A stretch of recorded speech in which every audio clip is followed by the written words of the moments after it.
এক মাস না যেতেই লন্ডন বৈঠকের নাটকের প্রভাব শেষ হয়ে গেছে। বেরিয়ে এসেছে ডক্টর মোহাম্মদ ইউনূসের নতুন চেহারা। এবারের মিশন বিএনপিকে নির্মূল।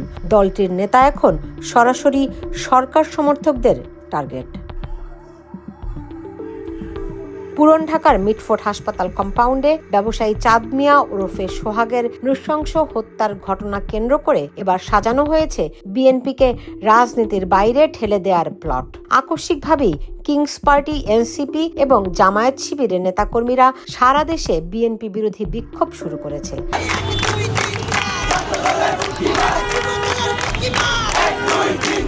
ককটেল হামলা হয়েছে বিএনপির কেন্দ্রীয় কার্যালয় লক্ষ্য করে। তারেক রহমানকে নিয়ে দেয়া হচ্ছে অশ্লীল স্লোগান।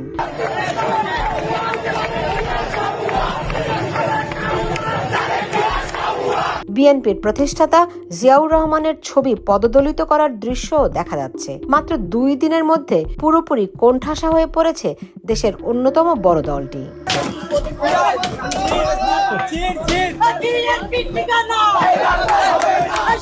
গত প্রায় 11 মাসে দেশ জুড়ে মবের তাণ্ডব সরাসরি নেতৃত্ব দিয়েছে বিএনপি। আওয়ামী লীগ নেতাকর্মীদের বাড়িঘর জ্বালিয়ে দেয়া, লুটপাট, রাস্তায় আওয়ামী লীগের ঝটিকা মিছিল দেখলেই চড়াও মারধরের কোনো অংশে পিছিয়ে ছিল না দলটি।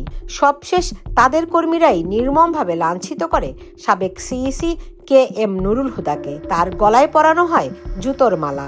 এভাবে মাসের পর মাস মবের সঙ্গে জড়িত বিএনপি এখন মবের দাপটে দিশেহারা। শেখ মুজিবুর রহমানের যে মূর্তিটা ছিল, দেখি অসংখ্য মানুষ সেই মূর্তিকে দড়ি বেঁধে টেনে হিঁচড়ে ফেলে দিচ্ছে। খারাপ লেগেছে কেন? তিনি তো আমাদের নেতা ছিলেন, তাই না? 5ই আগস্টের পর আওয়ামী লীগকে নিষিদ্ধ না করার পক্ষে অবস্থান নেয় বিএনপি। সন্ত্রাস বিরোধী আইনের অধীনে আওয়ামী লীগের যাবতীয় কার্যক্রম নিষিদ্ধ করার সিদ্ধান্ত গ্রহণ করা হয়েছে। তবে 10ই মে সরকার আওয়ামী লীগের কার্যক্রম নিষিদ্ধ করার সঙ্গে সঙ্গে বদলে যায় বিএনপির সুর। পরদিনই মির্জা ফখরুল বিবৃতি দিয়ে আনন্দ প্রকাশ করেন। সবশেষ দল হিসেবে আওয়ামী লীগের বিচার করার পক্ষেও অবস্থান নেয় বিএনপি। মির্জা ফখরুল 9 জুলাই বলেন, শেখ হাসিনার পাশাপাশি আওয়ামী লীগেরও বিচার হওয়া উচিত।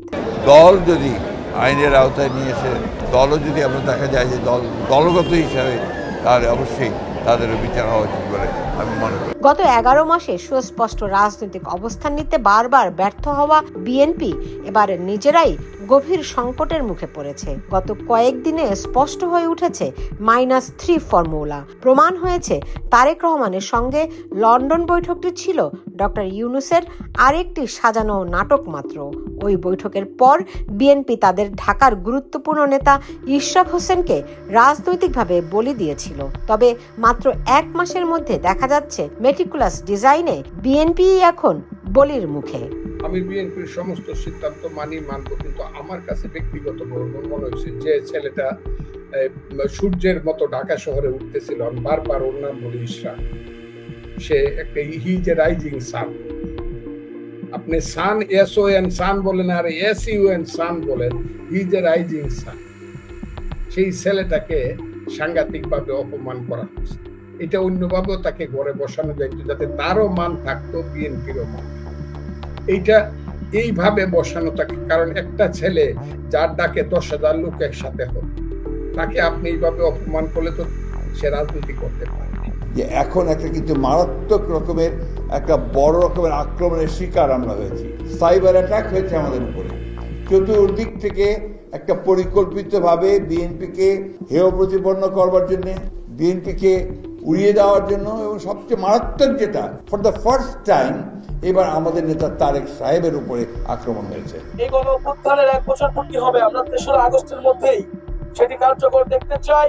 এবারের নাটকের শুরু জুলাই ঘোষণাপত্র দিয়ে। কিংস পার্টি এবং জামায়াতের দাবি, এই ঘোষণাপত্র সংবিধানের মূলনীতিতে যুক্ত করে জুলাই আন্দোলনের সব অপরাধীদের দায় মুক্তি দিতে হবে। তবে বিএনপি চায় ঘোষণাপত্রটি সংবিধানে থাকবে তফসিলভুক্ত হয়ে।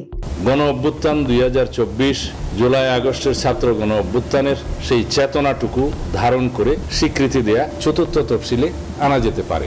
বিষয়টি নিয়ে বিএনপি কিছুটা কঠোর অবস্থান নেয়া মাত্র সোহাগ হত্যার বিষয়টি সামনে আনা হয়। এরপর সরকার সমর্থকদের বিএনপি বিরোধী প্রচন্ড বিক্ষোভ ছড়িয়ে পড়ে সারা দেশে।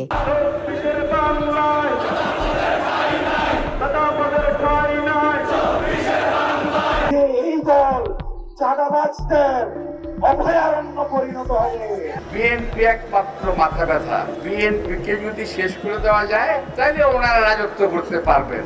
আজকের এই অবস্থায় আপনাদের কথার কারণে মনে হচ্ছে, আমার মনে হচ্ছে তারেক রহমান সাহেবের জীবন এখন হুমকির মুখে। বিএনপির সামনে এখন উভয় সংকট। সরকারের চাপে নতি স্বীকার করলে বঙ্গবন্ধু হত্যার মতো সাংবিধানিক ইন্ডেমনিটি দেয়ার আরেকটি কলঙ্কের ভাগিদার হবে দলটি, আর সেটি না মানলে এখনই বিপন্ন হবে রাজনৈতিক অস্তিত্ব।